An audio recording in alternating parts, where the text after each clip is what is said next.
રાજકોટ મહાનગરપાલિકાના રાજકારણમાં હાલ નેહલ શુક્લનો મુદ્દો ભારે ચર્ચામાં છે.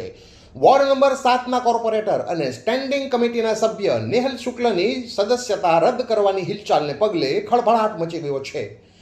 પણ શું ખરેખર નેહલ શુક્લ પદ ગુમાવશે કે પછી આ માત્ર એક ટેકનિકલ ગૂંચ છે? મુખ્ય વિવાદ નેહલ શુક્લની સતત 3 બોર્ડ બેઠકોમાં ગેરહાજરીનો છે. ઇન્ચાર્જ સેક્રેટરી ધવલ જેસરિયાએ નિયમ મુજબ બરતરફીની દરખાસ્ત મૂકતા રાજકારણ ગરમાયું હતું.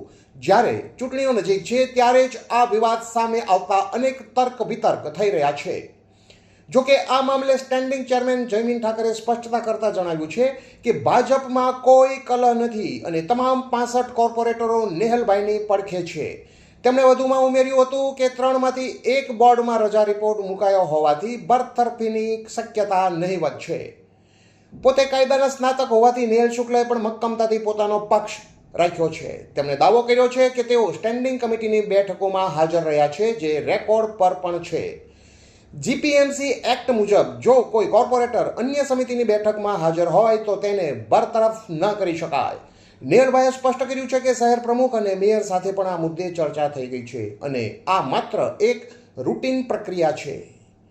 હવે તો બજેટ બેઠકો બાદ કાયદાકીય અભિપ્રાય લઈને આખરી નિર્ણય લેવામાં આવશે, પરંતુ સ્ટેન્ડિંગ ચેરમેનના નિવેદન બાદ નેહલ શુક્લ પરની બરતરફીની તલવાર હાલ પૂરતી ટળી હોય તેવું દેખાઈ રહ્યું છે. રાજકોટ ભારતીય જનતા પાર્ટીના અમારા કોર્પોરેટર શ્રી નેહલભાઈ શુક્લ ખૂબ સિનિયર કોર્પોરેટર છે. ગઈકાલે મને રાજકોટ મહાનગરપાલિકાના ઇન્ચાર્જ સેક્રેટરી દ્વારા ધ્યાનમાં મૂકવામાં આવ્યું કે સાહેબ 3 બોર્ડમાં નેહલભાઈ શુક્લ જનરલ બોર્ડમાં ગેરહાજર હતા. એટલે આખો ઇસ્યુ મેં બોર્ડનો એની પાસેથી મેં નોટબુક ચોપડો જે સહી કરતા હોય મંગાવ્યું. 3 બોર્ડમાંથી એક બોર્ડની અંદર નેહલભાઈ શુક્લે રજા રિપોર્ટ મૂક્યો છે. એટલે એઝ ઓન ડેટ અને એઝ પર રૂલ્સ નેહલભાઈ શુક્લનું કહેવાનું એમ છે કે હું બરતરફ ન થઈ શકું, જેની સાથે મારો ક્યાંક ને ક્યાંક સૂર છે કે નેહલભાઈ શુક્લ બરતરફ ન થાય. પરંતુ સેક્રેટરી શ્રી સાથે મારી જે વાતચીત થઈ મુજબ બીપીએમસી એક્ટ અને ધ જીપીએમસી એક્ટ મુજબ રજા રિપોર્ટ મૂક્યા બાદ પણ એમનું કહેવાનું એમ છે કે ભાઈ 3 વખત ગેરહાજર રહીએ તો આપણે અમારી ફરજની જે કાર્યવાહી કરવી પડે. આ કાયદાકીય અને ટેકનિકલી મુદ્દો છે. નેહલભાઈ શુક્લની સાથે ભારતીય જનતા પાર્ટીના સૌ કોર્પોરેટરો, સૌ સંગઠન અમે નેહલભાઈની સાથે છીએ અને નેહલભાઈ અમારા સિનિયર કોર્પોરેટર અને એમનું પરિવાર ખાસ કરીને એ ભારતીય જનતા પાર્ટીનું બહુ વર્ષો જૂનું પક્ષ માટે સેવા કરતું આવ્યું છે. પરંતુ આ ટેકનિકલ મુદ્દો છે એટલે હવે હું મહાનગરપાલિકાની કાયદા શાખાની અને સેક્રેટરી બ્રાન્ચને મારી બજેટની બેઠક પૂરી થઈ ગયા બાદ બોલાવવાનો છું અને શું નિર્ણય થાય છે મિત્રો આપ સૌને હું જણાવીશ.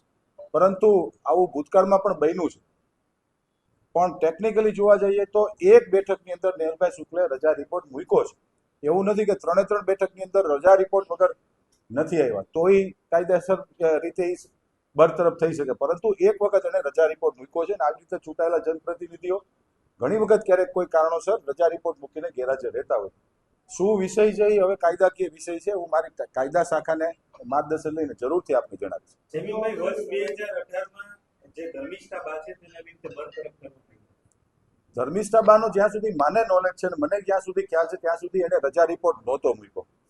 3 બોર્ડમાં એ ગેરહાજર હતા અને રજા રિપોર્ટ વગર મારા ધ્યાનમાં છે ત્યાં સુધી, હું કદાચ રોંગ પણ હોઈ શકીશ, મારા ધ્યાનમાં છે ત્યાં સુધી એને રજા રિપોર્ટ નહોતો મૂક્યો એટલે બરતરફ કરવામાં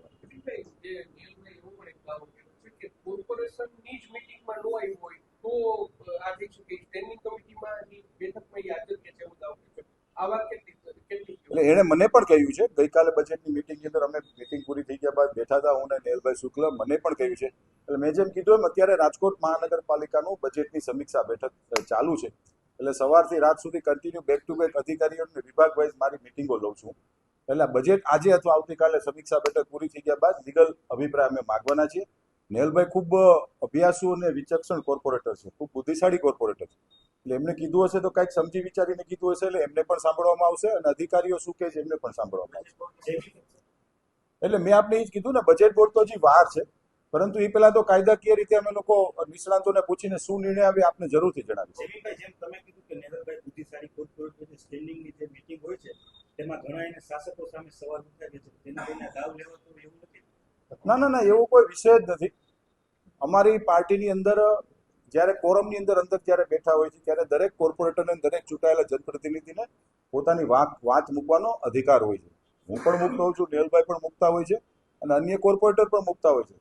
અમારા પક્ષની અંદર ખાસ કરીને ભારતીય જનતા પાર્ટીમાં એવો કોઈ વિષય નથી, કોઈ વિવાદ નથી. આપ જે કહો છો પણ વાત મૂકવાનો અધિકાર તો દરેકને હોય છે. એ દેશ ઉપર જ નેહલભાઈ વાત મૂકે છે.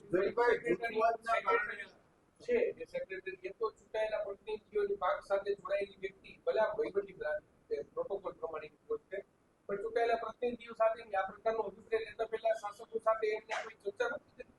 મારી સાથે કરી હતી, ભૂતકાળમાં મેયર સાથે કરી હતી, પરંતુ એમના કહેવા મુજબ સાહેબ અમારે કે as per rules and regulation મુજબ અમારે ગઈકાલે મેં જ્યારે બોલાવ્યા ત્યારે એમના કહેવા મુજબ સર અમારે રૂલ્સ એન્ડ રેગ્યુલેશન મુજબ આ કાર્યવાહી કરવાની થાય છે. એટલે એમને એની કાર્યવાહી કરી છે. અમારા પક્ષ તરફથી અમે અમારી કાર્યવાહી કરવા જઈ રહ્યા છીએ. શું લાગે છે બરતરફ થશે કે નહીં? જમીનભાઈ હું ઈચ્છે છે બરતરફ કરવા? બિલકુલ ન ઈચ્છે હું. હું નહીં, આખી અમારી પક્ષ નો હોય છે. અને કોઈ પણ કોર્પોરેટર રાજનીતિની અંદર કોઈ પણ રાજકીય પક્ષનો કોર્પોરેટર બરતરફ ન થવો જોઈએ બહુ મારું સ્પષ્ટ માનવું છે. દરેકને કાયદાકીય રીતે લડવાનો અધિકાર છે. એ મુજબ માનીય નેહલભાઈ શુક્લ હોય કે કોઈ પણ કોર્પોરેટર હોય. આ 5 વર્ષમાં આવી પહેલી ઘટના બની છે. એટલે આના અમારી પક્ષની સંવેદના નેહલભાઈ શુક્લ સાથે હશે અને અમે કાયદેસર રીતે જોઈ લઈશું.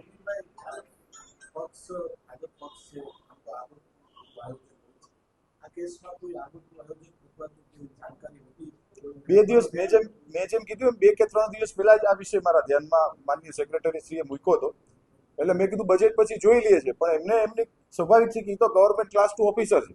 એમને એમની ફરજની કામગીરી કરવી પડતી હોય. કારણ કે નેક્સ્ટ બજેટની સ્ટેન્ડિંગ કમિટી આવતી હતી બેઠકની અને 20મી કે 19-20મી તારીખની આસપાસ બજેટનું બોર્ડ છે. એટલે એમને એની ભૂમિકા નિભાવી છે. અમે અમારી કાયદાકીય રીતે અમે અડધો ટકો જૂથવાદ રાજકોટ મહાનગરપાલિકામાં ક્યાંય કોઈ પણ જાતનો જૂથવાદ છે જ નહીં. મેં પહેલા જ કીધું છે કે નેહલભાઈ શુક્લ અમારા કોર્પોરેટર છે, ભારતીય જનતા પાર્ટીના કોર્પોરેટર છે અને 66માંથી 65 કોર્પોરેટર નેહલભાઈ શુક્લ સાથે આમાં મ્યુનિસિપલ કમિશનરનો સેક્રેટરીએ જે પત્ર લખ્યો છે અને માર્ગદર્શન માંગ્યું છે કાયદાકીય રીતે મેં પહેલા જ કીધું કે 66માંથી એક નેહલભાઈને બાદ કરતા 65 કોર્પોરેટર નેહલભાઈ શુક્લની સાથે અમે રહેવાના છે. નહીં, એવું ન હોય. પકડ તો બધાની હોય છે. તંત્ર ઉપર પકડ ભારતીય જનતા પાર્ટીની હોય છે. પરંતુ મેં જેમ કીધું એમ કે કોઈ પણ સનદી અધિકારી હોય કે કોઈ પણ ક્લાસ 1 ઓફિસર હોય છે એને એની કામગીરીના ભાગરૂપે એને એની કામગીરી કરી છે.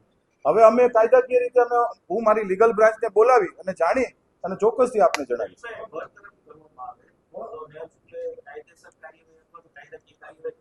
એઝ પર માય નોલેજ મેં જેટલી જાણકારી ગઈકાલે રાત્રે 8 વાગે મીટિંગ પૂરી થઈ ગયા બાદ થોડી ઘણી માહિતી મારી પાસે છે. ત્યાં સુધી બરતરફ ટેકનિકલી નથી થતા. કારણ કે મેં જેમ કીધું એમ 3 બોર્ડમાંથી 1 બોર્ડમાં એણે રજા રિપોર્ટ મૂક્યો છે.